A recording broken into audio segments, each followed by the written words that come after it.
رجائي يا رجائي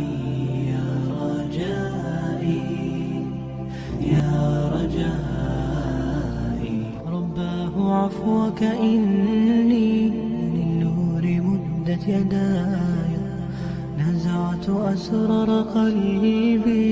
وجئت ألقي أسايا رباه عفوك إني للنور مدت يداي نزعت أسرار قلبي وجئت ألقي أسايا وأشتكي طي صدري دربا سحيق العطايا به بدأت ولكن لم أدر ما منتهايا لم أدر يأسي فيه ولا عرفت هدايا ولا عرفت ظلامي ولا عرفت ضحايا ولا لغيرك دوايا رب يوم الندايا يا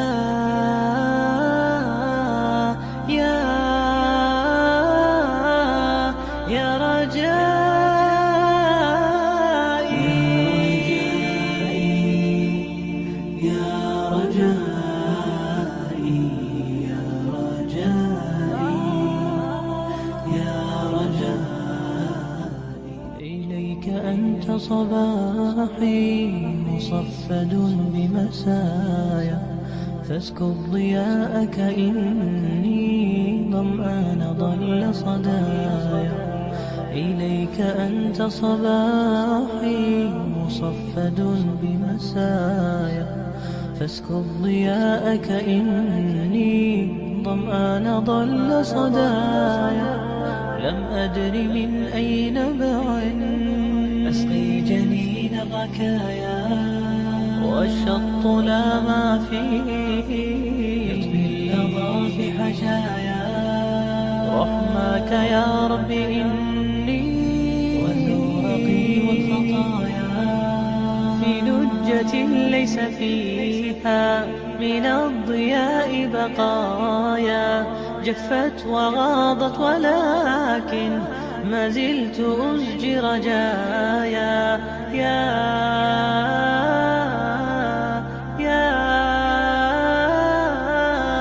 رجائي يا رجائي يا رجائي يا رجائي يا رجائي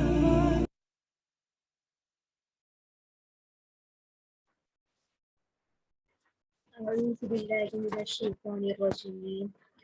بسم الله الرحمن الرحيم رب اشرح لي صدري ويسر لي أمري واحلل عقدة من لساني يفقه قولي رب زدني علما رب زدني علما رب زدني علما آمين السلام علیکم ورحمۃ اللہ وبرکاتہ انشاءاللہ عزیز طالبات آپ سب خیر و عافیت سے ہوں گی۔ آج کا ہمارا پارہ 21واں پارہ ہے اتلما اوحیہ۔ اس سے قبل ہم نے 20ویں پارے کا خلاصہ اور اس کے اہم مضامین کو دیکھا تھا جو پارے کی ابتدا کے اندر ہی سورۃ النمل کے سابقہ رکوع کے ہم نے خلاصے کو دیکھا، جسے منکرین آخرت کے تعجب اور اعتراضات کے بارے میں ہم نے پڑھا، اور اس کے بارے میں اللہ رب العزت نے قرآن کریم میں مدلل انداز میں جو جوابات دیے، اپنی قدرت کی نشانیاں دکھائیں، اور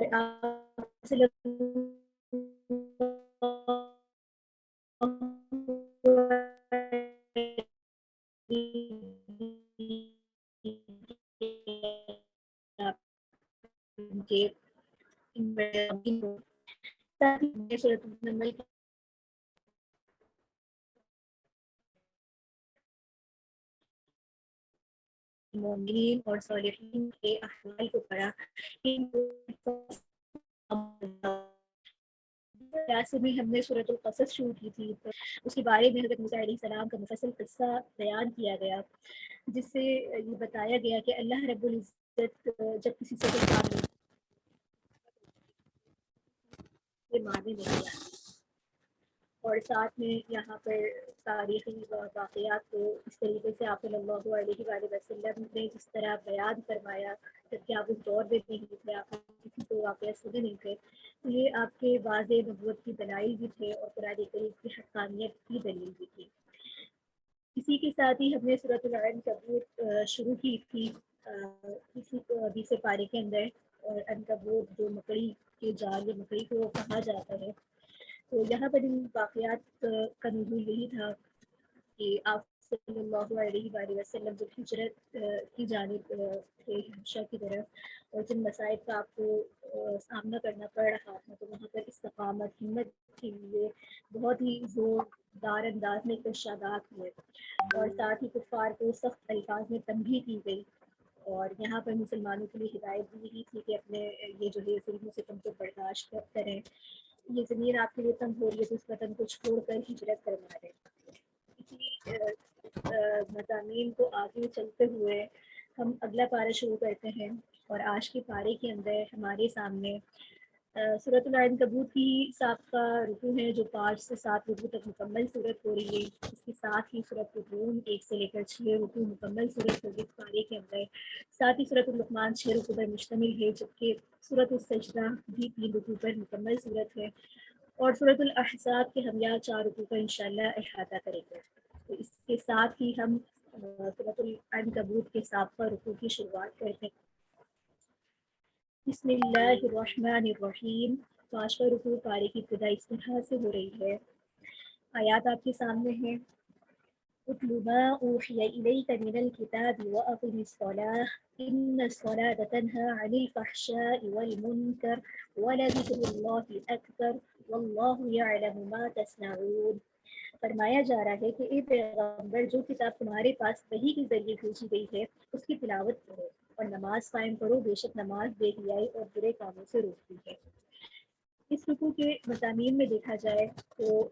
دعوت داعی کے لیے 2 چیزوں کے اہتمام کا ذکر ہمیں یہاں پر ملتا ہے۔ سب سے پہلے تو تلاوت قرآن اور نماز کا اہتمام۔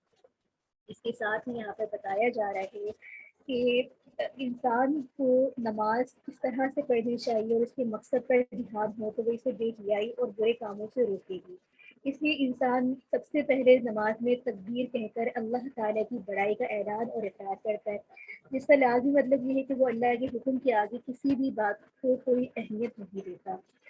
اور ساتھ میں وہ اس بات کا اقرار اور عہد بھی کرتا ہے کہ یا اللہ، میں نے آپ کی بندگی اختیار کی اور آپ ہی سے مدد مانگتا ہوں، لہٰذا جب اس کے بعد کسی گناہ کا خیال اس کے دل میں آئے تو اس نے نماز دھیان سے پڑھی تو اس نے یہ عہد اپنا یاد گویا کہ پڑھنا شروع کر دیا کہ میں نے تو اللہ سے عہد کیا ہے جو یقیناً اس کو گناہوں سے روکے گا۔ اسی طریقے سے رکوع اور سجدہ اور جو نماز کی ہر کیفیت ہے وہ سکون اللہ تعالیٰ کی عبادت کرتے ہوئے، زبان حال سے اللہ کا ذکر کرتے ہوئے اللہ کا فرمانبردار ہو کر پیش ہونے والی کیفیت ہوتی ہے۔ اس لیے جو شخص نماز کو سوچ کر اس طرح پڑھے جیسے نماز کو پڑھنا چاہیے تو یقیناً ایسی نماز اس کو برائیوں سے روکے گی۔ تو نماز ایک تو اللہ رب العزت کی عبادت اور اس کے ساتھ میں اس کے فوائد بتائے جا رہے ہیں کہ نماز پڑھنے والا اگر ان باتوں کو ملحوظ خاطر رکھتا ہے تو یہ نماز اس کو برائیوں سے روکتی ہے۔ اس کے ساتھ ہی یہاں پر اہل کتاب کو بہترین انداز میں نصیحت کرنے کی تلقین کی گئی ہے، کیونکہ یہاں پر یہ بات ہے کہ یوں تو دعوت اسلام ہر جگہ یہی تعلیم دی گئی ہے کہ وہ شائستگی کے ساتھ ہو، لیکن خاص طور پہ یہاں پر اہل کتاب یعنی کہ یہودیوں اور عیسائیوں کے بارے میں یہ تاکید کی گئی ہے کہ وہ آسمانی کتابوں پر فی جملہ ایمان رکھتے ہیں، اس لیے بت پرستی کے مقابلے میں وہ مسلمانوں سے زیادہ قریب ہے، تاہم اگر زیادتی ان کی طرف سے ہو تو پھر جو ہے یہاں پر ہدایت کی گئی ہے مسلمانوں کو کہ وہ ان سے پھر انہیں کی طرح جواب دی ہے۔ یہاں پر یہ بھی بتایا جا رہا ہے ان آیات کے اندر، اس رکوع کے اندر، کہ اگر عقل اور فہم سے کام لیا جائے تو کوئی بھی وجہ ایسی نہیں ہے کہ قرآن کریم کو شک و شبہ کو نظر آئے، اور ساتھ میں یہاں پر یہ بھی بتایا جا رہا ہے کہ جو لوگ معجزات طلب کرتے ہیں کیا وہ دیکھتے نہیں ہیں قرآن کریم تو بذات خود ایک معجزہ ہے، یعنی کہ آپ صلی اللہ علیہ وآلہ وسلم کی عصمت اور صداقت کے لیے یہ بات ہی کافی ہے کہ آپ امی تھے، پڑھے لکھے نہیں تھے، تو اس آیت میں اس کی حکمت بھی بیان فرما دی ہے کہ آپ کے امی ہونے کے باوجود آپ کی زبان مبارک سے قرآن کریم کا جاری ہونا بذات خود ایک عظیم الشان معجزہ ہے کہ جس شخص نے نہ کبھی کسی سے پڑھا نہ کبھی کسی سے سیکھا، تو اس کے زبان سے ایسا کلام کا جاری ہونا تو یہ معجزہ ہی ہو سکتا ہے۔ اس کے ساتھ ہی آگے اس سورت کا 6واں رکوع شروع ہو رہا ہے، اور آیات آپ کے سامنے اس طرح سے ہے۔ فرمایا جا رہا ہے کہ قُلْ كَفَىٰ بِاللَّهِ بَيْنِي وَبَيْنَكُمْ شَهِيدًا يَعْلَمُ مَا فِي السَّمَاوَاتِ وَالْأَرْضِ وَالَّذِينَ آمَنُوا بِالْبَاطِلِ وَكَفَرُوا بِاللَّهِ۔ فرمایا جا رہا ہے کہ کہہ دو کہ میرے اور تمہارے درمیان گواہی دینے کے لیے اللہ کافی ہے، اسے ان تمام چیزوں کا علم ہے جو آسمان اور زمین میں موجود ہیں، اور جو لوگ باطل پر ایمان لاتے ہیں وہ اللہ کا انکار کرتے ہیں، اور وہ لوگ سخت نقصان اٹھانے والے یعنی وہ خسارے والے لوگ ہیں۔ تو اس رکوع میں سب سے پہلے تو یہ بتایا گیا کہ جو باطل پرست ہیں وہ سخت گھاٹے کے اندر ہے، اور پھر یہ بتایا گیا کہ اللہ کی صفت یہ رہی ہے کہ اتمام حجت کے بعد عذاب آتا ہے، اور جب وہ وقت آئے گا تو پھر یہ لوگ عزت بھی لیں گے۔ اس کے بعد ہی تعلیم دی گئی ہے کہ اگر وطن کی زمین اسلامی زندگی بسر کرنے کے لیے تنگ کر دی جاتی ہے تو ہجرت کر جانی چاہیے۔ جو لوگ ایسا نہیں کرتے ان سے اللہ رب العزت بات جو ہے کرے گا۔ اس کے ساتھ ہی فرمایا جا رہا ہے کہ اللہ تعالیٰ کی زمین جو ہے بہت وسیع ہے، اس کا رزق جو ہے کسی خاص جگہ سے وابستہ نہیں بلکہ ہر جگہ رزق ملے گا۔ جس انسان کا جو رزق لکھا ہوا ہوتا ہے وہ اس کو ضرور ملتا ہے۔ اگر انسان یہ سوچ کے ایسے ملک کی طرف ہجرت نہیں کرتا جہاں پر اس کو بہت تنگی ہے، اسلام کا کام نہیں کر پا رہا، دعوت کا کام نہیں کر پا رہا، اور اسلام کے جو بنیادی احکامات ہیں ان کو بھی پورا نہیں کر پا رہا، تو اللہ رب العزت اس کو ہجرت کا حکم قرآن کریم میں واضح آیات کے طور پہ دے رہے ہیں۔ اور انسان صرف یہ سوچے کہ یہاں تو میری جاب بہت اچھی ہے، یہاں تو میں پیسے زیادہ کماتا ہوں، دوسرے ملک جاؤں گا تو پتہ نہیں مجھے روزگار ملے گا یا نہیں ملے گا، میرے پاس رزق اتنی فراوانی ہوگی یا نہیں ہوگی۔ تو اللہ رب العزت نے یہاں فرما دیا کہ رزق جو ہے وہ تو صرف اللہ رب العزت ہی دینے والا ہے۔ جب وہ تمہیں یہاں بھی رزق دے رہا ہے، دارالحرب میں دے رہا ہے، تو دارالاسلام میں بھی تمہیں دے گا۔ تو لہٰذا یہ مسلمانوں کے لیے اور تمام لوگوں کے لیے ایک فائدہ ہے، ایک کلیہ ہے کہ اللہ رب العزت پر توکل جو ہے ہر جگہ کرنا چاہیے۔ اور ہجرت میں یہ بات بھی ہوتی ہے کہ رکاوٹ انسان محسوس کرتا ہے کہ اپنے عزیز و دوستوں کو چھوڑنا، تو یہ بات ہے کہ یہ جدائی کبھی نہ کبھی تو انسانوں میں آنی ہی ہے موت کی صورت میں۔ تو لہٰذا جب یہ جدائی آنی ہی ہے تو پھر انسان کو چاہیے کہ وہ واپس جو ہے اللہ کے احکامات کو ہی پورا کرتے ہوئے اس کی طرف ہی لوٹ جائے۔ اس کے ساتھ ہی آگے 7واں رکوع شروع ہو رہا ہے، اور 7ویں رکوع کی آیات آپ کے سامنے اس طریقے سے ہیں۔ فرمایا جا رہا ہے کہ وَمَا هَٰذِهِ الْحَيَاةُ الدُّنْيَا إِلَّا لَهْوٌ وَلَعِبٌ وَإِنَّ الدَّارَ الْآخِرَةَ لَهِيَ الْحَيَوَانُ لَوْ كَانُوا يَعْلَمُونَ۔ دنیا کی بے عزباتی اور دنیا کو بالکل ایک بے رغبتی کی طرف یہ آیت توجہ دلواتی ہے۔ فرمایا جا رہا ہے کہ دنیا کی زندگی کھیل و کود کے سوا کچھ بھی نہیں ہے، اور حقیقت یہ ہے کہ دار آخرت ہی انسان کا جو ہے اصلی گھر ہے، اگر یہ لوگ جانتے ہیں۔ مطلب یہ کہ دنیا کی زندگی کوئی ایسی حقیقی زندگی نہیں ہے کہ بالکل یہاں پر اس میں ہمیشہ رہنا ہے، بلکہ موت کے بعد یہ دنیا اور اس کی تمام چیزوں کو فنا ہو ہی جانا ہے۔ اس کے ساتھ ہی یہاں پر یہ بتایا جا رہا ہے کہ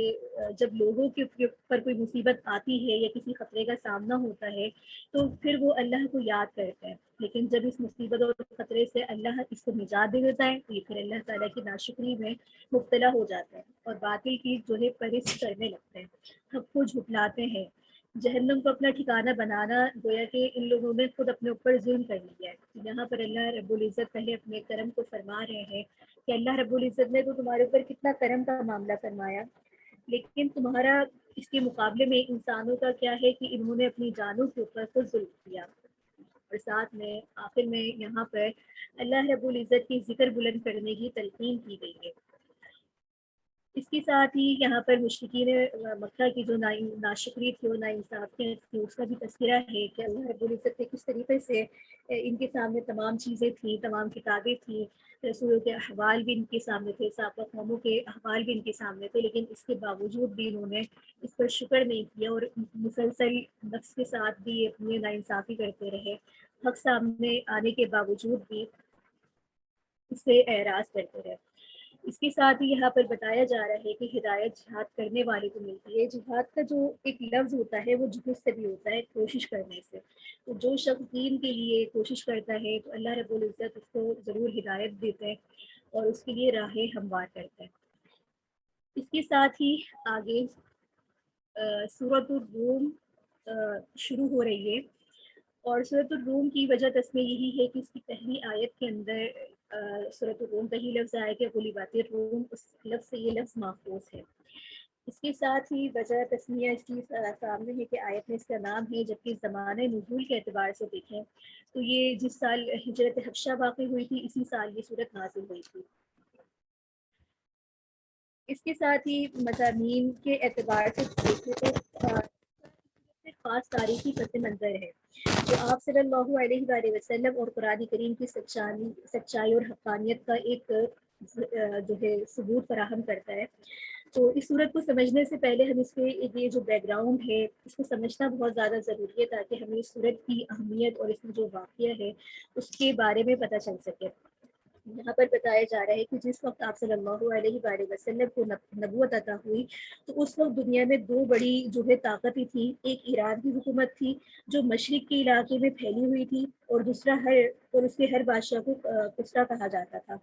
یہ لوگ جو تھے آگ کی پرستش کرتے تھے، اور دوسری بڑی طاقت روم کی تھی جو مکہ مکرمہ کے شمال اور مغرب کی طرف پھیلی ہوئی تھی، اور اس کے ہر بادشاہ کو قیصر کہا جاتا تھا۔ زمانے میں یہ صورت نازل ہوئی تھی اس وقت ان دونوں طاقتوں کے درمیان شدید جنگ ہو رہی تھی، اور اس جنگ میں ایران کا جو ایک تھا پلڑا وہ بھاری تھا، تو ان کی جو فوجوں تھی وہ ہر محاذ پر روم کے فوجیوں کو شکست دے کر بڑے بڑے شہر فتح کر رہی تھی، یہاں تک کہ وہ بیت المقدس کا جو تھا وہ عیسائیوں کا ایک مقدس ترین ان کا کلیسا تھا وہ بھی تباہ کر کے رومیوں کو مسلسل پیچھے دھکیل رہا تھا۔ بادشاہ ہرقل کو جائے بنا کے تلاش کرنا مشکل ہو رہا تھا، اور ایران کی جو ایک حکومت تھی وہ چونکہ آتش پرست تھی، اس لیے مکہ مکرمہ کے بت پرستوں کے ساتھ ان کی ہمدردیاں ساتھ تھی۔ تو جب کبھی ایران سے کسی فتح کی خبر آتی تو مکہ مکرمہ کے جو بت پرست تھے وہ اس پر نہ صرف خوشی مناتے بلکہ مسلمانوں کو چڑھاتے کہ عیسائی لوگ جو آسمانی کتاب پر ایمان رکھتے ہیں مسلسل شکست کھا رہے ہیں، جبکہ ایران جو ہماری طرح ہیں ان کے اوپر کوئی آسمانی کتاب نازل نہیں ہوئی ہے، وہ برابر ان کو فتح مل رہی ہے۔ تو اس موقع پر یہ صورت نازل ہوئی تھی، اور اس کے شروع میں بالکل یہ پیش گوئی کی گئی کہ روم کے لوگ اگرچہ اس وقت شکست کھا رہے ہیں لیکن چند سالوں کے بعد وہ فتح حاصل کر کے ایرانیوں پر غالب آ جائیں گے، اور اس وقت مسلمان اللہ کی مدد سے بہت زیادہ خوش ہوں گے۔ تو اس صورت کے شروع میں بیک وقت جو ہے یہ دو پیشن گوئیاں بتائی گئی ہیں، ایک تو یہ کہ روم جو لوگ مسلسل شکست کھا رہے ہیں وہ چند سالوں میں غالب آ جائیں گے، اور دوسرا یہ کہ مسلمان جو اس وقت مکہ مکرمہ میں مشرکین کے ہاتھوں ظلم کا شکار ہے تو وہ بھی جو ہے مشرکین کے اوپر فتح پائیں گے۔ تو یہ تمام اس کا ایک پس منظر تھا، اور اس کے بعد جب یہ پیشن گوئیاں ہوئی اور یہ آیات مبارکہ اس طریقے سے سامنے آتی تو مشرکین نے مجھے بہت مذاق اڑایا، اور ان کا جو ایک مشہور سردار تھا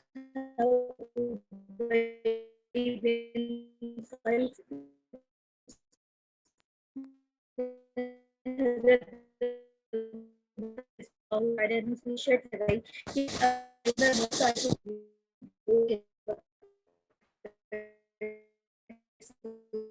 ان کو دیں گے۔ اس وقت جو ہے شرط لگانا حرام نہیں تھی،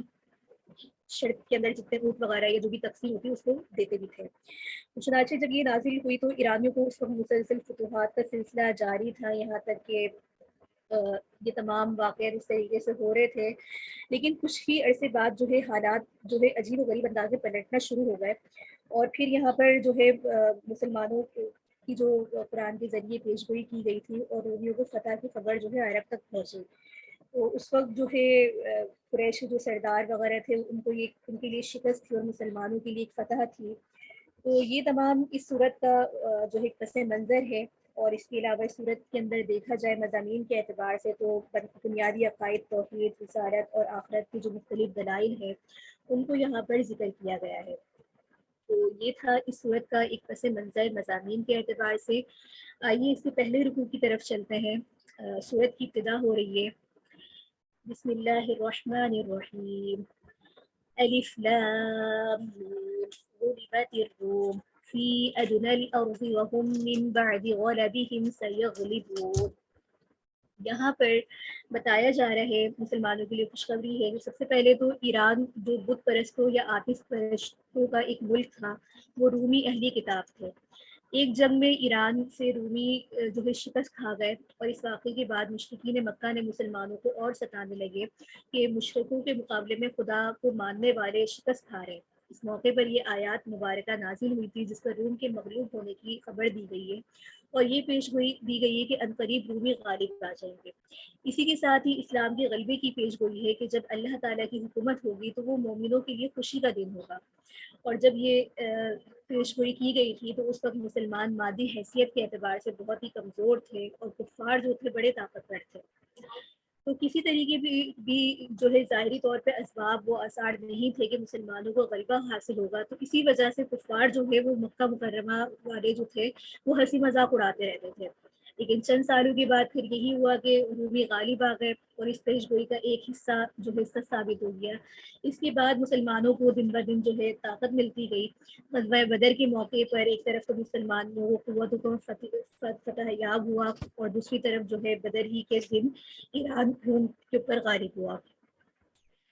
اس کے ساتھ ہی جو ہے دوسرا رکوع شروع ہو رہا ہے، اور دوسرے رکوع کی آیات آپ کے سامنے اس طریقے سے ہے کہ یہاں پر فرمایا جا رہا ہے کہ اللہ یبدأ الخلق ثم یعیدہ ثم الیہ ترجعون ویوم تقوم الساعة یبلس المجرمون۔ فرمایا جا رہا ہے کہ اللہ ہی مخلوق کی ابتدا کرتا ہے اور وہی اس کو دوبارہ پیدا کرتا ہے، اور پھر تم سب جو ہے اسی کی طرف لوٹ کر جاؤ گے۔ تو یہاں پر اس رکوع میں سب سے پہلے تو قیامت کے واقع ہونے کی دلیل دی گئی ہے کہ خدا ہی ہے کہ مردہ زمین کو زندہ کرتا ہے، انسانوں کو عدم سے وجود میں لاتا ہے، اور وہی موت کے بعد جو ہے انسان کو دوبارہ زندہ کرتا ہے۔ اور ساتھ ہی اہل جنت اور اہل جہنم کے مقابلے کے اندر قیامت کے دن کے احوال کو بھی ذکر کیا گیا ہے کہ اہل جنت اس وقت کتنے خوش و خرم ہوں گے، جبکہ اہل جہنم کس قدر گھاٹے کے اندر رہیں گے۔ اس کے ساتھ ہی سورت کا تیسرا رکوع شروع ہو رہا ہے، اور آیات آپ کے سامنے اس طریقے سے ہے۔ فرمایا جا رہا ہے وَمِنْ آیَاتِهِ أَنْ خَلَقَكُم مِّن تُرَابٍ ثُمَّ إِذَا أَنْتُمْ بَشَرٌ تَنْتَشِرُونَ۔ فرمایا جا رہا ہے کہ اس کی قدرت ایک نشانی ہے کہ اس نے تم کو مٹی سے پیدا کیا، پھر تم دیکھتے ہی دیکھتے انسان بن کر زمین پہ پھیلے پڑے ہو۔ تو اس حکم میں سب سے پہلے تو کائنات میں جتنی بھی بے شمار اللہ رب العزت کی چیزیں ہیں ان کا تذکرہ ہے، اور اللہ کی ربوبیت اور اس کا نظام کو سامنے لا کر اس کی قدرتوں کو دکھایا گیا، اور پھر یہاں پر بتایا گیا کہ حشر نشر کا قائل نہ ہونا کس قدر بے عقلی کی بات ہے۔ تو یہاں پر یہ مثال دی گئی ہے کہ اللہ رب العزت کس طریقے سے انسان کو پیدا کیا، اپنی اگر وہ تخلیق پر غور کرے، اور اپنے ارد گرد جتنی بھی انسان کی تسکین کے لیے اللہ رب العزت نے سامان مہیا کیا ہے، یہ سب اللہ تعالیٰ کی بے قدر بے مثال قدرتیں ہیں، اللہ کی رحمتیں ہیں جو اللہ نے انسان کو بغیر مانگے اس کو عطا فرمائی ہے۔ اس کے ساتھ ہی یہاں پر بتایا جا رہا ہے کہ اللہ رب العزت کی شان کتنی اونچی ہے، اس کو آیت میں فرمایا کہ وَلَهُ الْمَثَلُ الْأَعْلَىٰ فِي السَّمَاوَاتِ وَالْأَرْضِ وَهُوَ الْعَزِيزُ الْحَكِيمُ۔ اس کے ساتھ ہی آگے چوتھا رکوع شروع ہو رہا ہے، اور آیات آپ کے سامنے اس طریقے سے ہے۔ فرمایا جا رہا ہے اس رکوع میں کہ پہلے تو مشرکین کو ایک مثال دے کر بتایا گیا کہ جب تم لوگ اپنے غلاموں کو اپنے مال و متاع میں شریک اور تصرف کا حق نہیں دیتے تو پھر خدا کے ساتھ دوسروں کو کس طریقے سے شریک ٹھہراتے ہو؟ یہ زمین، یہ آسمان اور جو کچھ اس میں ہے سب خالق اور مالک اللہ ہی ہے، تو پھر اس کی ملکیت میں خدا کے غلام کو شریک ٹھہرانا کے کیا معنی ہیں؟ پھر اسلام کو دین فطرت قرار دیتے ہوئے تعلیم دی گئی ہے کہ اسلام سے سرکشی کرنا دراصل اپنی فطرت سے سرکشی قرار کرنا ہے، اور فطرت سے بھاگ کر کوئی بھی شخص جو ہے انسان کامیاب نہیں ہو سکتا۔ اور پھر ساتھ میں یہاں پر حکم دیا جا رہا ہے کہ نماز اور تقوی پر پابند رہنے کی تلقین کی جا رہی ہے، اور زکوٰۃ کی خوبی بتائی جا رہی ہے، اور اس کے فائدے بتائے جا رہے ہیں، اور مشرکین کو نصیحت کی جا رہی ہے۔ قرب الہی کا یہاں پر ایک ذریعہ بتایا جا رہا ہے کہ تقویٰ اختیار کرو، نماز پڑھو، جیسے کہ ہم نے سورۃ پارے کی شروع کے اندر بھی بات پڑھی۔ لیکن انسانوں کا جو ایک غیر متوازن طرز عمل ہے کہ اپنی فطرت سے بھاگنا، فطرت کے اندر اللہ رب العزت نے اس کو ہدایت دی ہے، لیکن تمام چیزوں کے ہوتے ہوئے بھی وہ اس بات پہ ہٹ دھرم ہے کہ مسلسل اللہ رب العزت کے ساتھ شریک ٹھہراتا ہے، اللہ رب العزت کی نافرمانی کرتا ہے۔ تو اسی بات کو اس رکوع کے اندر ذکر کیا گیا ہے۔ اس کے ساتھ ہی آگے 5واں رکوع شروع ہو رہا ہے، اور اس رکوع کے اندر بتایا جا رہا ہے، آیات آپ کے سامنے اس طریقے سے ہے کہ ظہر الفساد فی البر والبحر بما کسبت ایدی الناس لیذیقہم بعض الذی عملوا لعلہم یرجعون۔ فرمایا جا رہا ہے کہ لوگوں نے اپنے ہاتھوں سے جو کمائی کی ہے اس کی وجہ سے خشکی اور تری میں فساد پھیلا، تاکہ انہوں نے جو کام کیے تو اللہ ان سے کچھ مزے انہیں چکھائے یا شاید باز آ جائے۔ تو سب سے پہلے تو اس رکوع کے اندر بتایا جا رہا ہے کہ دنیا میں فتنہ فساد اور بدعملی دراصل انسانوں کا اپنی کاشت ہے۔ اس کا علاج یہ ہے کہ انسان دین فطرت یعنی کہ اسلام کی حکیمانہ تعلیمات کو اختیار کرے، اور پھر ساتھ ہی گزشتہ قوموں کی بدعمالیوں کے نتائج ذکر کیے گئے ہیں۔ اس کے ساتھ ہی اللہ کی قدرت اور اس کی نشانیوں کا ذکر ہے، اور آخر میں یہ بتایا گیا کہ کائنات میں پھیلی ہوئی اللہ رب العزت کی بے شمار نشانیاں دیکھ کر بھی اللہ کو نہیں پہچانتے، تو یہ کیا ہے؟ تو یہ تو سیدھا اندھا پنا ہے کہ تم دیکھ بھی رہے ہو لیکن تم اس کو سمجھ نہیں رہے۔ تو یہاں پہ یہ بات ہے کہ یہ زندہ ہونے کے باوجود مردہ ہونے کی علامت ہے کہ جو کچھ سنتا ہے، جو نہ دیکھتا ہے، تو ان کی مثال بھی اسی طریقے سے ہے۔ تو لہٰذا جو شخص بھی قرآن کی دعوت سے بہرے اور اندھے ہے وہ مردہ ہی کی طرح فائدہ ان کو اٹھا سکتے ہیں، یعنی کہ اللہ کی قدرتیں دیکھ رہے ہیں، اللہ کی نعمتیں دیکھ رہے ہیں، لیکن پھر بھی اس سے جو ہے عبرت حاصل نہیں کر رہے۔ تو اللہ رب العزت یہاں پر اپنی بے شمار نعمتوں کا ذکر فرما رہے ہیں، بارش اور اس کی برکات کا ذکر فرما رہے ہیں۔ اللہ رب العزت ان چیزوں کی طرف توجہ دلوا رہے ہیں جس پہ انسان اگر غور کرے تب اس کو بات سمجھ میں آئے گی کہ وہ کائنات میں دیکھ بھی رہا ہے اور ان چیزوں سے مسلسل فائدہ بھی اٹھا رہا ہے، اس کے باوجود کہ اس کی عقل کے اوپر ایک پردہ پڑ گیا ہے کہ آنکھوں کے ساتھ آنکھیں ہوتے ہوئے بھی وہ دیکھ نہیں پا رہا۔ اس کے ساتھ ہی اس صورت کا آخری رکوع 6واں رکوع ہے جس کی آیات آپ کے سامنے ہے۔ فرمایا جا رہا ہے کہ اللہ الذی خلقکم من ضعف ثم جعل من بعد ضعف قوة ثم جعل من بعد قوة يخلق ما يشاء وهو العلیم القدیر۔ تو یہاں پر اس رکوع کے اندر فرمایا جا رہا ہے کہ اللہ ہی ہے جس نے تمہیں تخلیقی ابتدائی کمزوری سے پھر کمزوری کے بعد طاقت عطا فرمائی، اور پھر طاقت کے بعد دوبارہ کمزوری اور بڑھاپا دیا۔ وہ جو چاہتا ہے پیدا کرتا ہے، تو وہی ہے جس کا علم بھی کامل رکھتا ہے۔ تو اس رکوع میں انسان کی ایک حالت ہے، اس کا ایک نقشہ کھینچا گیا ہے کہ وہ شروع میں کمزور ہوتا ہے، بے بس ہوتا ہے، پھر جوانی آتی ہے، قوت اور توانائی والا بنتا ہے، پھر بڑھاپا آتا ہے اور ضعیف اور توانائی ہو کر رہ جاتا ہے۔ مقصد یہ ہے کہ انسان میں جب تک قوت اور تندرستی ہے اسے غنیمت سمجھے اور عمل صالح کرے اور اسی کے اندر اپنا وقت جو ہے وہ مکمل کرے۔ بعد میں جو بھی وقت ہوگا وہ اس کے کچھ بھی کام نہیں آئے گا، اور موت کے بعد قیامت میں جو اس کی قوت اور توانائی سے کمائی ہوئی نیکیاں ہیں وہی اس کے اعمال کا سہارا بنے گی۔ اور پھر یہاں پر بتایا گیا کہ قرآن کریم دعوت حق کو ذہن نشی کر کے سمجھانے کا ایک طریقہ ہے جو ہر انسان کو اپنانا بھی چاہیے، کہ مختلف مثالیں دے کر بات سمجھائی گئی ہے تاکہ اس سے نصیحت حاصل کی جائے، اور اس سے وہی لوگ نصیحت حاصل کر سکتے ہیں جو نصیحت حاصل کرنا چاہتے ہیں۔ یہ جو انسان کو اللہ رب العزت پہلے انسان بالکل ایک بچہ ہوتا ہے، اس میں طاقت نہیں ہوتی، ماں باپ کے سہارے لے کر چلنا سیکھتا ہے، پھر آہستہ آہستہ جوان ہوتا ہے، ایک توانا انسان بنتا ہے۔ تو اللہ رب العزت کی یہ بھی قدرت ہے کہ کس طریقے سے ایک بچے کو بڑا کرتا ہے، پھر اس کو ذبح کرتے ہیں، پھر دوبارہ اس کے اندر ایک بڑھاپے کے آثار آنا شروع ہوتا ہے، ضعف آتا ہے، کمزوری آتی ہے۔ تو یہ تمام تخلیق کے مراحل ہیں۔ تو یہ تو اللہ کی قدرت ہے، لیکن بندے کی بے بسی کیا ہے کہ اللہ رب العزت آہستہ آہستہ اس کو نعمتیں دے کر وہ اسے چھین رہا ہوتا ہے۔ جیسے کہ دیکھا ہے کہ وقت کے ساتھ انسان کی بینائی کمزور ہونا شروع ہو جاتی ہے، دانت کمزور ہونا شروع ہو جاتے ہیں، ویسی طاقت نہیں رہتی ہے۔ تو یہ سب ایک اشارہ ہوتا ہے کہ اب تمہارا اللہ رب العزت کے پاس لوٹنے کا وقت شروع ہو گیا ہے، لہٰذا تم تیاری کر لو۔ تو یہ بھی اللہ کی نشانیاں ہیں، اللہ کی قدرت ہے، تو لہٰذا یہ سب سبق حاصل کرنے والی چیزیں ہیں۔ اس کے ساتھ ہی آیت میں نبی کریم صلی اللہ علیہ وآلہ وسلم کی دلجوئی کی جا رہی ہے، جو کہ مشرکین مکہ کی طرف سے ان کا مذاق اڑایا جاتا تھا، آیات پر انکار کرتے تھے۔ جہاں پر بتا دیا ہے کہ فَاصْبِرْ إِنَّ وَعْدَ اللَّهِ حَقٌّ وَلَا يَسْتَخِفَّنَّكَ الَّذِينَ لَا يُوقِنُونَ۔ اس کے ساتھ ہی آگے سورۃ لقمان شروع ہو رہی ہے۔ وجہ تسمیہ اس کی ہے کہ اس رکوع میں وہ نصیحتیں نقل کی گئی ہیں جو لقمان حکیم نے اپنے بیٹے کو کی تھی، اس مناسبت سے اس کا یہ نام ہے۔ مقصد یہ اس میں نہیں ہے کہ ان کے بارے کے اندر کوئی ان کی پوری کوئی عمر کے بارے میں بتایا گیا ہے، بلکہ اس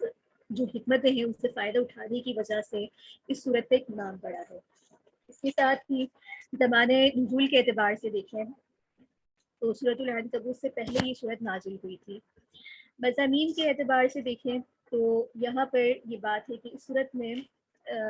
جو لوگ شرک کی لغویات اور نامعقولات توجیہات کے اندر پڑے ہوئے تھے ان کو سمجھایا گیا ہے، اور ساتھ میں یہ بھی بتایا گیا ہے کہ مشرک کافر جو ہے ان کے باپ دادا ہیں ان کی تقلید کو ترک کرنے کی تعلیم کی گئی ہے۔ تو یہاں پر ایک یہ بات بھی ہے کہ اس سلسلے میں یہ بتایا گیا ہے کہ جب بھی کوئی نئی آواز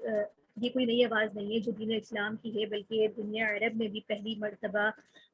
یہ ایسا نہیں تھا، انہوں نے نہیں سنا تھا، بلکہ اس سے بھی پہلے جو علم وہ عقل کی حکمت وہ دانائی رکھتے تھے تو وہ بھی یہی باتیں کرتے تھے۔ چنانچہ تمہارے اپنے ہی ملک میں جو حکیم لقمان نامی حکیم گزر چکے ہیں، جن کی حکمت دانائی دانشوری کے افسانے تمہارے یہاں بڑے مشہور ہیں، جن کی ضرب المثال اور حکیمانہ مقولوں کو تم اپنی گفتگو کے اندر نقل کرتے ہو، جس کا ذکر تمہارے شاعر اور خطیب اکثر کیا کرتے تھے۔ اب خود دیکھ لو کہ وہ کس عقیدے میں ہیں اور کس اخلاق کی تعلیم دے رہے ہیں، کیونکہ عرب بھی جو تھے ان کے دانشوری کے اندر جو ہے بڑا ان کو مشہور تھے، اور بڑے بڑے اہل عرب جو تھے ان کو اپنے اشعار میں ایک حیثیت دیتے تھے اور ان کی باتوں کو نقل کرتے تھے۔ تو بتایا جا رہا ہے کہ وہ بھی تو توحید کے قائل تھے، انہوں نے تو اللہ کے ساتھ کسی کو شریک اور ظالم قرار نہیں دیا، وہ تو اپنے بیٹے کو وصیت کی کہ تم کبھی کسی کے ساتھ شرک مت کرنا، اور اس صورت کے اندر ان کی جو نصیحت ہے اس کا تذکرہ ہے۔ اس کے بالمقابل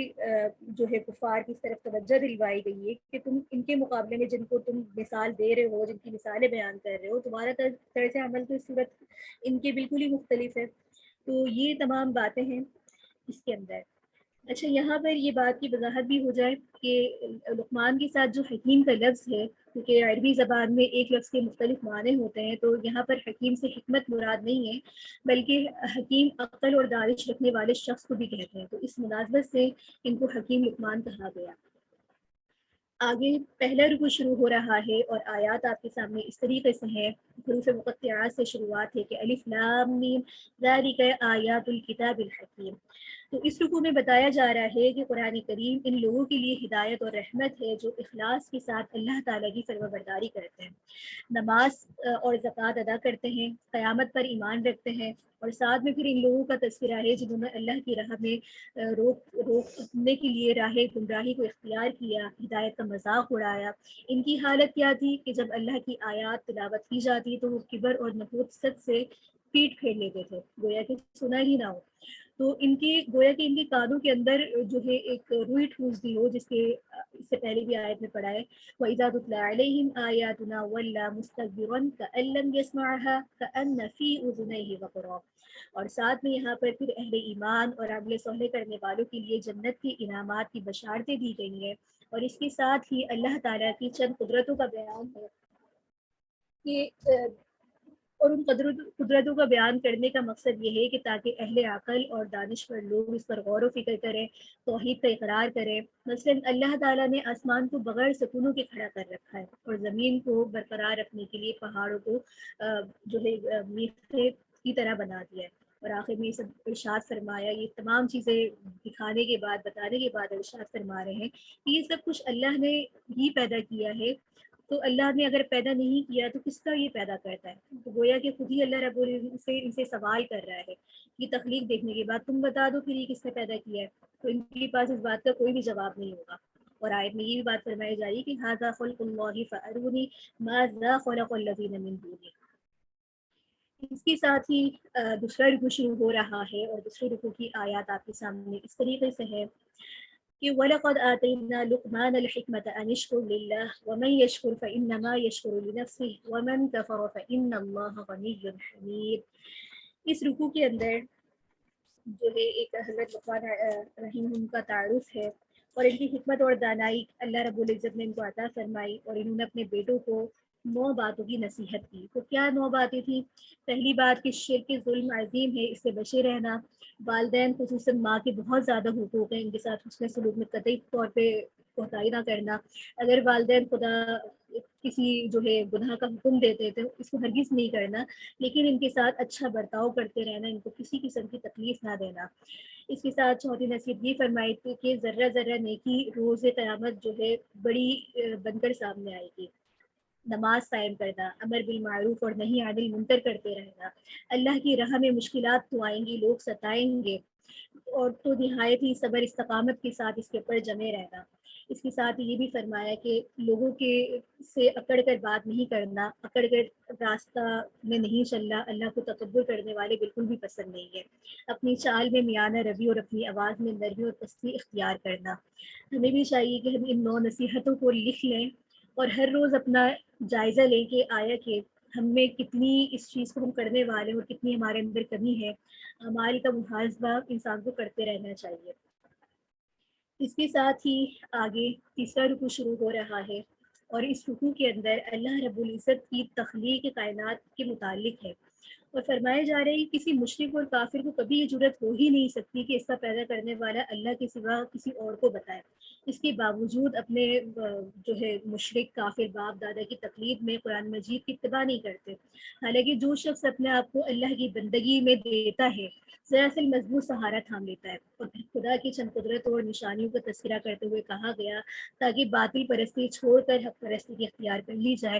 اور ساتھ میں فرمایا جا رہا ہے کہ ما خلقکم وما بعثکم الا کنفس واحدہ، کہ اللہ کے لیے تمہارا پیدا کرنا اور قیامت میں اٹھائے جانا محض ایک جان کے برابر ہے. یعنی کہ یہ لوگ اس بات پہ حیران ہوتے تھے کہ اللہ رب العزت کیسے کرے گا. تو اللہ رب العزت کے لیے کرنا کچھ بھی مشکل نہیں ہے، یہ تو بس ایک اللہ کے کن لفظ کہنے کے محتاج ہی ہے. اس کے ساتھ ہی آگے یہ بھی آگے چل کر بھی شروع ہو رہا ہے، اور یہاں پر بھی اللہ رب العزت کی چند نشانیوں کا تذکرہ ہے. آیات سے ہے، فرمایا جا رہا ہے کیا تم نے کبھی دیکھا سمندری سفر میں انسان موج تلاطم میں گھر جاتا ہے تو بے اختیار اللہ کو پکارنے لگتا ہے، پھر جب اللہ تعالیٰ اسے خشکی کے اوپر لے کر آتا ہے تو خدا کو بھول جاتا ہے جیسے اسے خطروں کے ہجوم سے پکارا تھا.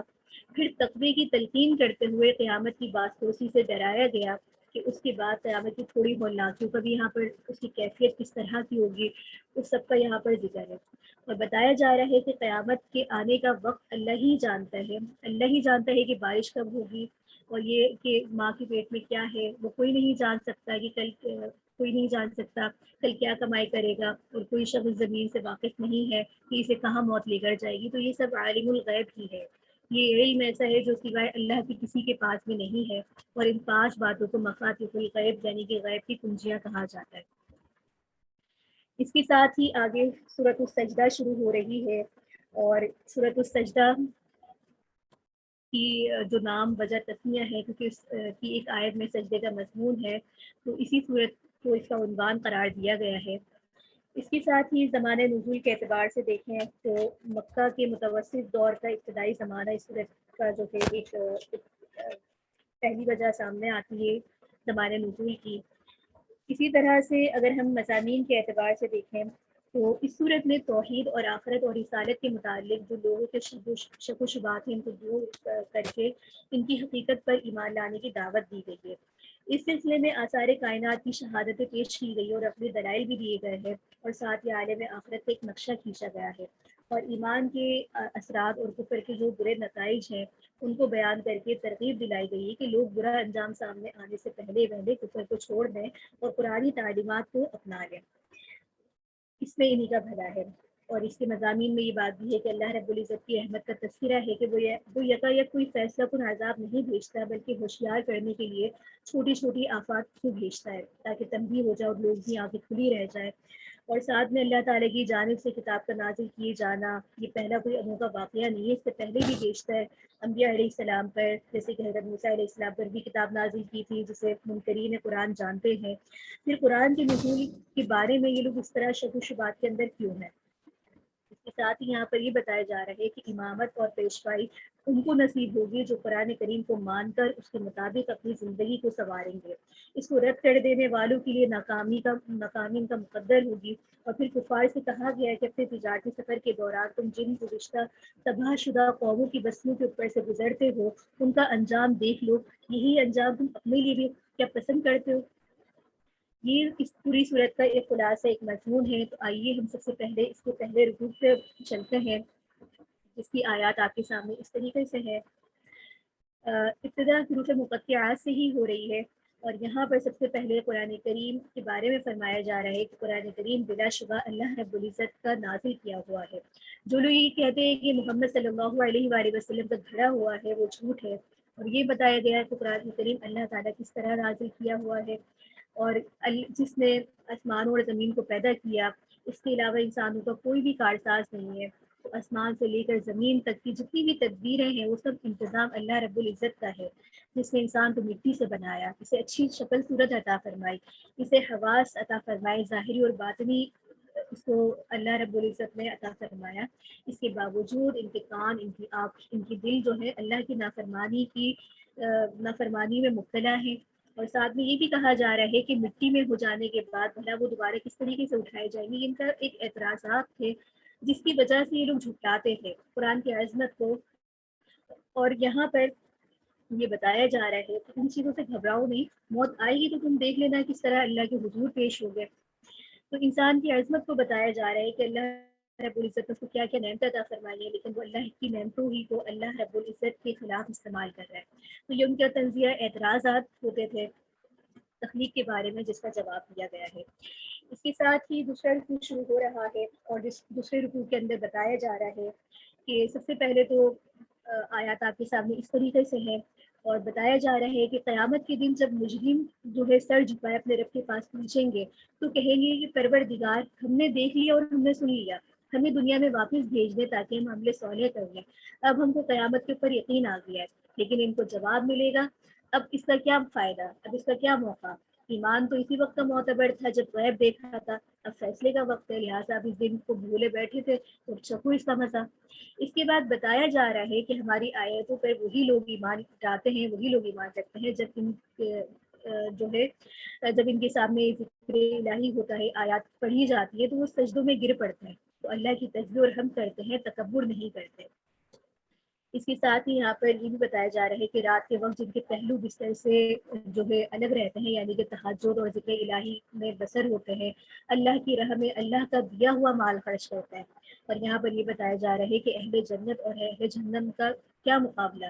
قیامت کے دن دونوں کے ساتھ جو کچھ معاملات پیش آئیں گے اس کو پھر دیکھ لیا جائے گا کہ مومنوں کا جو انجام ہوگا وہ اچھا ہوگا، جبکہ کافروں کا انجام جو ہوگا وہ ان کے اعمال کی بدولت ہوگا۔ ساتھ ہی یہاں پر یہ بات بھی ہے کہ مومن اور فاسق کے جو اعمال ہیں وہ برابر نہیں ہو سکتے۔ اس کے ساتھ ہی اس صورت کا آخری یعنی کہ تیسرا رکوع شروع ہو رہا ہے، اور آیات آپ کے سامنے اس طریقے سے ہیں۔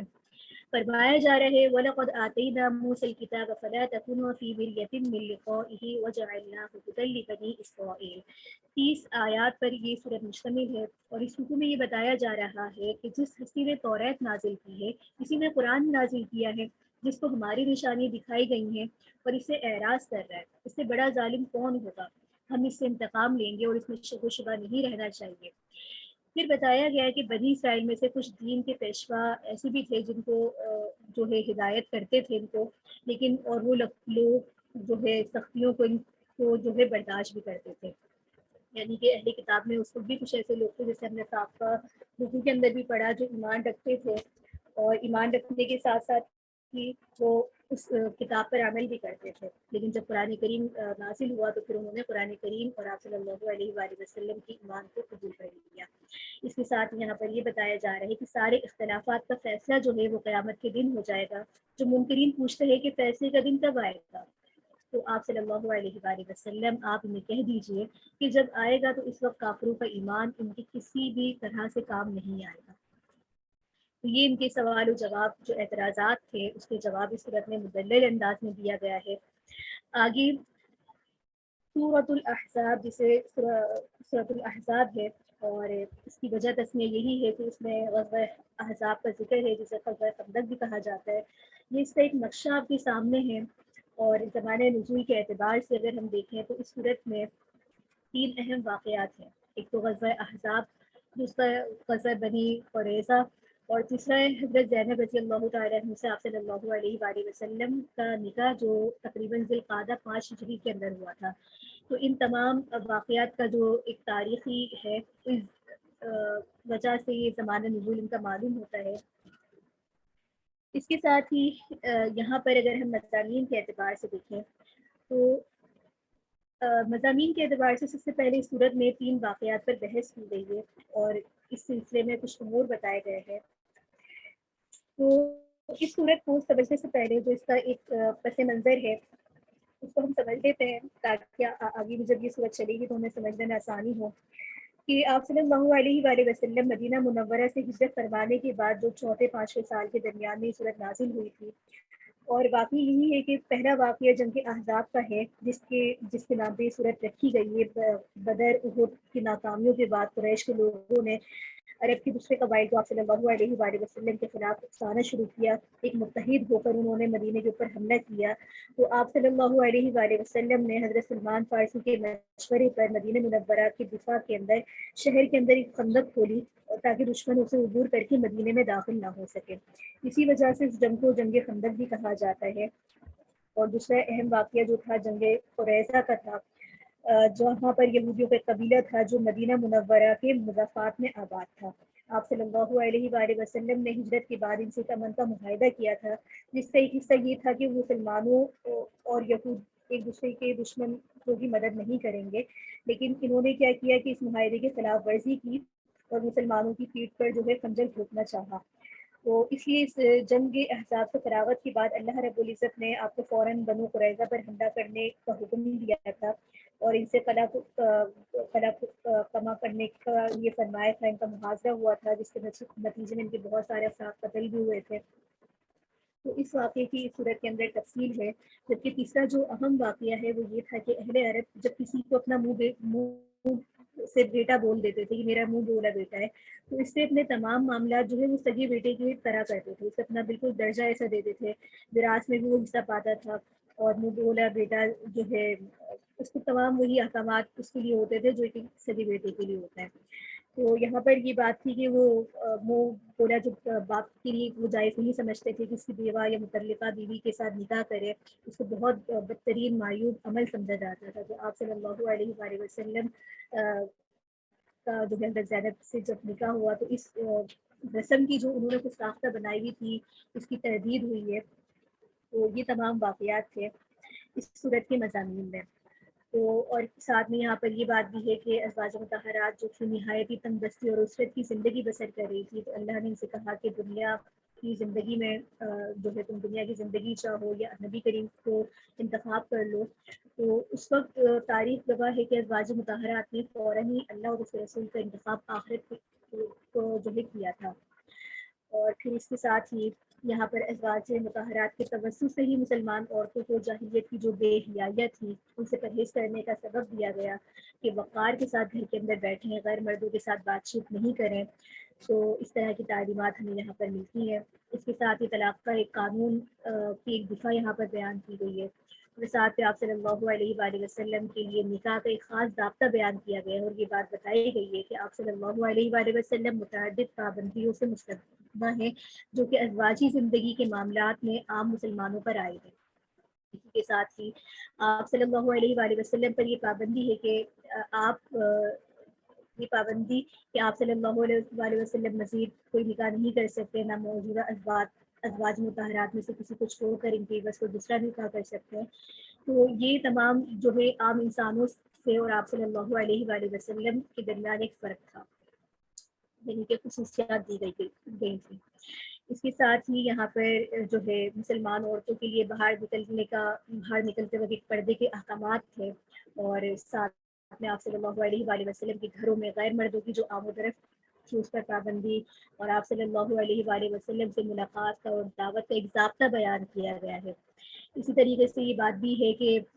ان افواہ بازوں کی اس مہم پر سخت جرح کی گئی ہے جو منافقین نے برپا کی تھی. ہم نے پہلے رکوع کے اندر بھی پہلے صورتوں میں یہ بات پڑھی کہ منافقین کی ایک عادت تھی کہ جب جنگ کا زمانہ ہوتا تھا تو وہ جھوٹی باتیں پھیلاتے تھے. تو مسلمانوں کو خاص طور پہ یہ ہدایت کی گئی ہے کہ سنی سنائی باتوں پر یقین نہ کرو.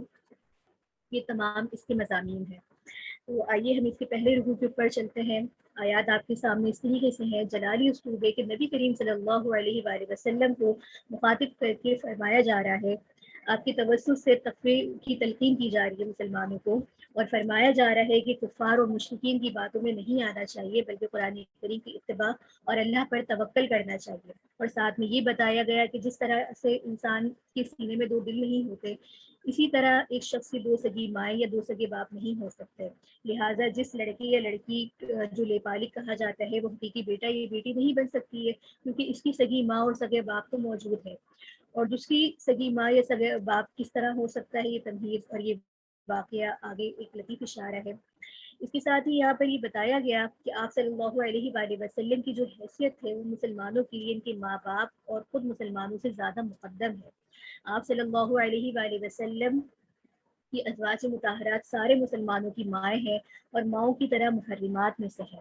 پھر بتایا ہی گیا ہے کہ قیامت کے دن ہر نبی اپنی امت کے لیے سچی گواہی دینے کے لیے پیش ہوگا، اور یہ عہد ہر نبی سے لیا گیا ہے کہ اے رسول اللہ صلی اللہ علیہ وآلہ وسلم، آپ بھی اور حضرت نوح علیہ السلام بھی، حضرت ابراہیم علیہ السلام، حضرت موسیٰ علیہ السلام، تمام انبیاء علیہ السلام سے یہ عہد لیا گیا ہے۔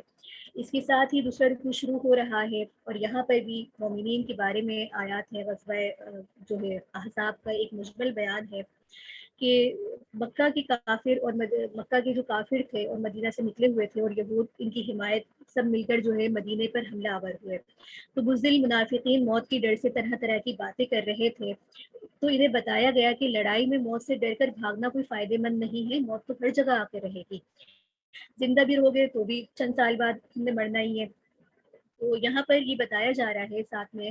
کہ اس جنگ کے موقع پر اللہ تعالیٰ کی مدد اور اللہ تعالیٰ کی جو ایک مدد کی طرف اشارہ ہے، اس کی طرف بتایا جا رہا ہے کہ اللہ کی اس رحمت کو یاد کرو جب کافروں نے متحد ایک محاذ بنایا تھا اور اللہ نے سخت اور تیز ہوا بھیج دی تھی۔ تو یہاں پر یہ پورا واقعہ ہے کہ سخت سردیاں کے دن تھے، 20 دن تک یہ متحد جو ہے محاذرہ ایک مدینے کی طرف رہا تھا، اور درمیان میں چھوٹی موٹی جھڑپیں بھی ہوتی رہی تھیں۔ تو ایک رات اچانک نہایت سخت ٹھنڈی ہوا چلی اور دشمنوں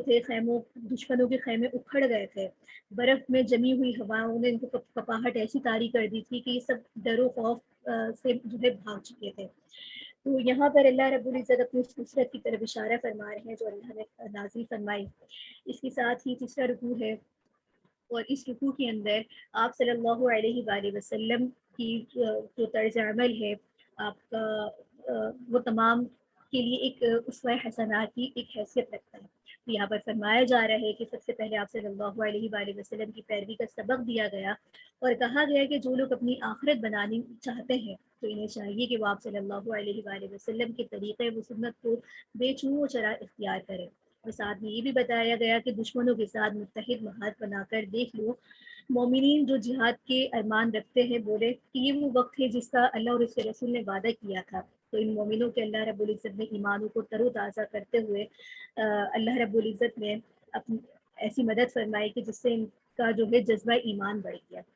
اس کے ساتھ ہی یہاں پر یہ بات بھی ہے کہ یہود کے دو جو مشہور قبیلے تھے، بنو نذیر اور بنو قریظہ، نے بھی مشرکوں کی مدد کی تھی، اس لیے ان کو بھی جو ہے بات پرس کی جا رہی ہے کہ یہ لوگ بھی کس حالت کے اوپر چل پڑے ہیں۔ اور پھر یہاں پر بتایا جا رہا ہے کہ آخر صلاح کے جو لوگ خواہ ہے وہ اہل کتاب کو اپنے قانون کی روح سے جو ہے جلا وطن کیا گیا۔ تو ان تمام واقعات کی طرف اشارہ ہے۔ تو یہاں پر بتایا یہ جا رہا ہے کہ مسلمانوں نے جو اللہ کی مدد سے قلعوں سے جو نیچے اترے، اور اللہ رب العزت نے پھر کیا کیا کہ ان گھروں کا ان کو مالک بنا دیا۔ تو یہ تھا مومنوں کا طرز عمل، اور یہ تھی بنو قریظہ کی ذلت امیز تباہی۔ اس کے ساتھ ہی آگے چوتھا رکوع شروع ہو رہا ہے جو اس پارے کا ہمارا آخری رکوع ہے، اور یہاں پر ازواج مطہرات سے متعلق بیان ہے۔ فرمایا جا رہا ہے کہ یا ایھا النبی قل لازواجک ان کنتن تردن الحیاۃ الدنیا وزینتها فتعالین امتعکن واسرحکن سراحا جمیلا۔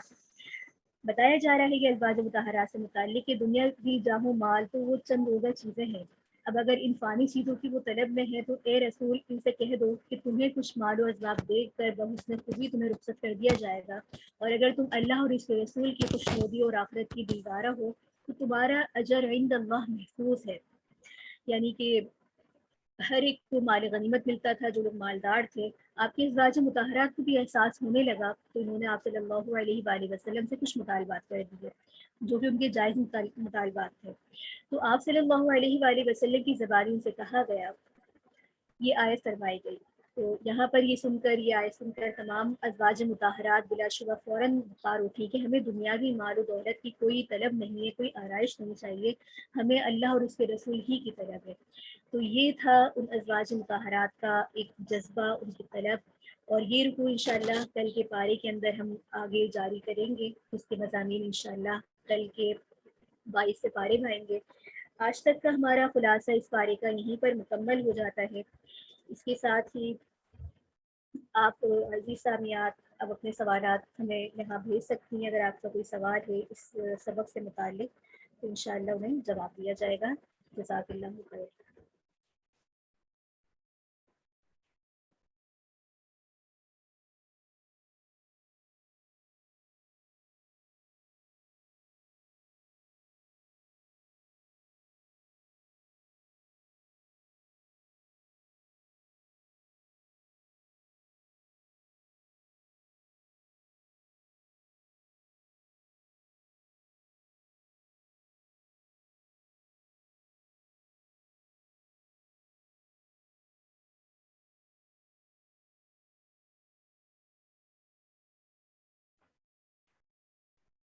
جی طالبات، آپ کسی کا کوئی سوال ہے آج کی نشست کے حوالے سے؟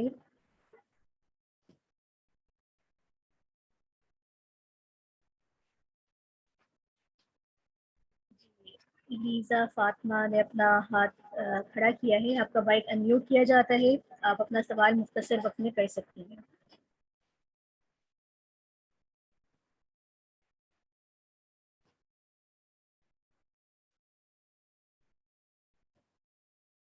جی سسٹر، آپ کا مائک.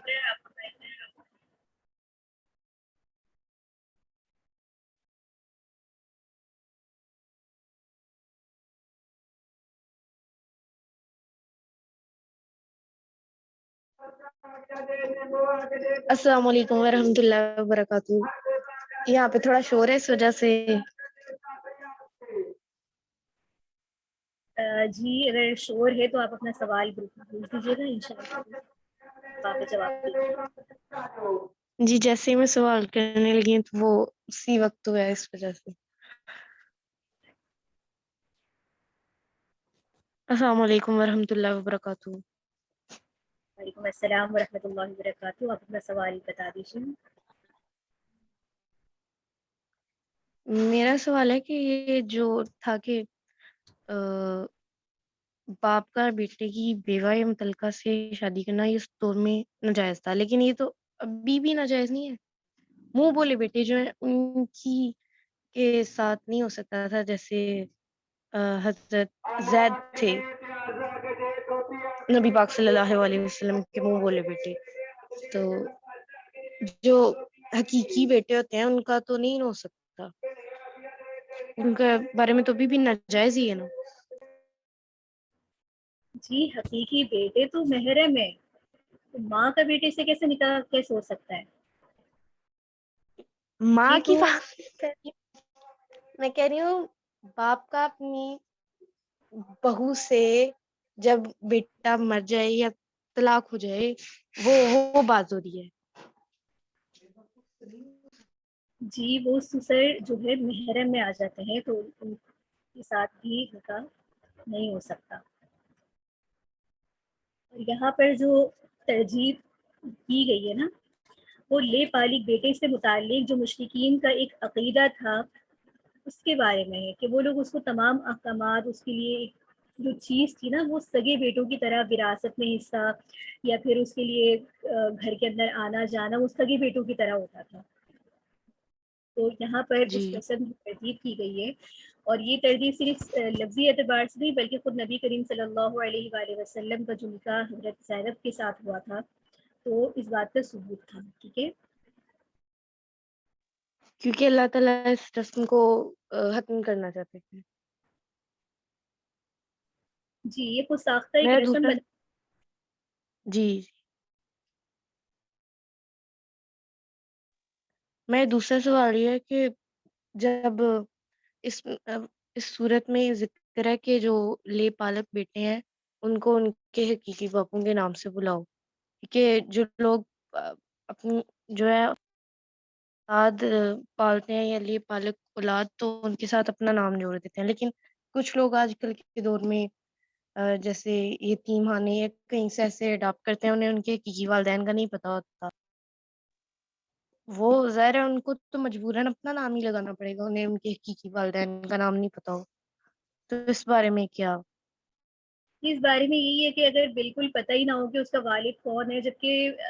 ان اداروں کے پاس ان کا ڈیٹا کچھ نہ کچھ تو موجود ہوتا ہے، تو اس کے بارے میں جو ہے فقہی اعتبار سے تفصیل ہے۔ بعض لوگ کہتے ہیں فقہ اکرام کے اس کے ساتھ عبداللہ لگایا جائے، اللہ کا بندہ، اور لیکن چونکہ ہمارے یہاں قوانین اسلامی تو ہے نہیں، تو لہٰذا جب بچہ اسکول جاتا ہے یا دوسرے دیگر اس کے معاملات ہوتے ہیں تو اس میں سرٹیفکیشن وغیرہ کا معاملہ آتا ہے جس میں ماں باپ کا نام جایا جاتا ہے، تو اس اعتبار سے شاید لوگوں نے یہ صورت اختیار کر لی ہے، تو یہ ایک فقہی مسئلہ ہے۔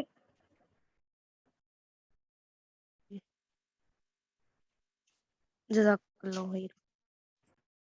آمین بھیا۔ اس کے ساتھ ہی ہماری نشست کا وقت مکمل ہو چکا ہے، انشاءاللہ کل اگلے پارے کے خلاصے کے ساتھ حاضر ہوں گے۔ اپنا سب خیال رکھیے گا، اپنی دعاؤں میں یاد رکھیے گا۔ وآخر دعوانا ان الحمد للہ رب العالمین۔ اللہم انا اسألک حسن الخاتمہ، اللہم انی اسألک توبۃ نصوح قبل الموت، یا مقلب القلوب ثبت قلبی علی دینک، آمین۔ سبحانک اللہم وبحمدک، اشہد ان لا الہ الا انت، استغفرک واتوب الیک، آمین۔ السلام علیکم ورحمۃ اللہ وبرکاتہ۔